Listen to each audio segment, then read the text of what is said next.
Birdstrike. I know what a Jubilee is, announced Henry. It's an engine called Bahamas. I met him at crew. Isn't it a sort of party? Asked Percy. Thomas and I took some scouts to one once. That was a jamboree, put in Thomas with a chuckle. Was it? Said Percy. Sorry. Gordon smiled. Actually, it's a train, he said knowingly. Flying Scotsman told me. The Silver Jubilee used to run from London in the old days. But we're not in London, objected Henry. And if it's a train, why do we need it? James continued. We don't, interrupted a well-known voice.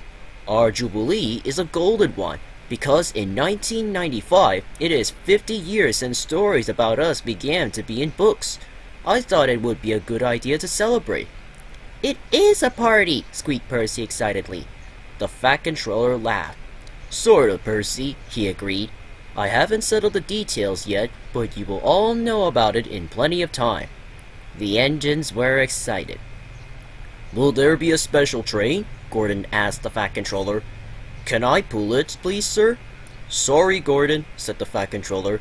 There will be a special train, but I can't spare you, I'm afraid. Anyway, haven't you forgotten how you had coal and water problems on the other railway? Gordon had. You remember Pip and Emma, though, don't you, Gordon? The Fat Controller went on. I have asked them to be my special train for the guests from London. Gordon puffed away. Near Henry's tunnel, the main line passed through woodlands, and the high branches of the trees were full of birds' nests. Often, great flocks of birds circled above the railway, and sometimes Gordon had noticed them feeding in the fields nearby. Today, the birds were much closer to the railway line than usual.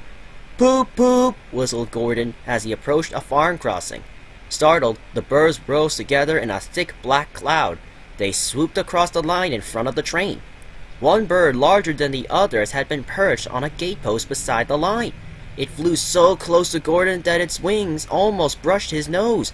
As it did so, there was a bump, and Gordon felt his brakes come on. Why are we stopping? Gordon asked his driver. Perhaps someone has pulled the emergency brake, said the driver. Don't worry, the guard will come and tell us in a minute. But the guard had no idea what was wrong. There must be a leak in the brake pipe, said the fireman. He inspected the pipe from one end of the train to the other, but he could find nothing wrong. I can't understand it, said the driver, scratching his head. There's no leak anywhere, yet the brakes are hard on. It was just when those birds flew across, said Gordon. One nearly hit me and there was a bump. Just a minute, interrupted the fireman.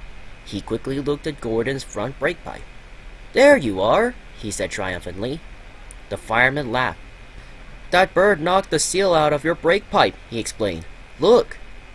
Well, I'm blessed, said the driver. I've never heard of a birdstrike on a steam engine before.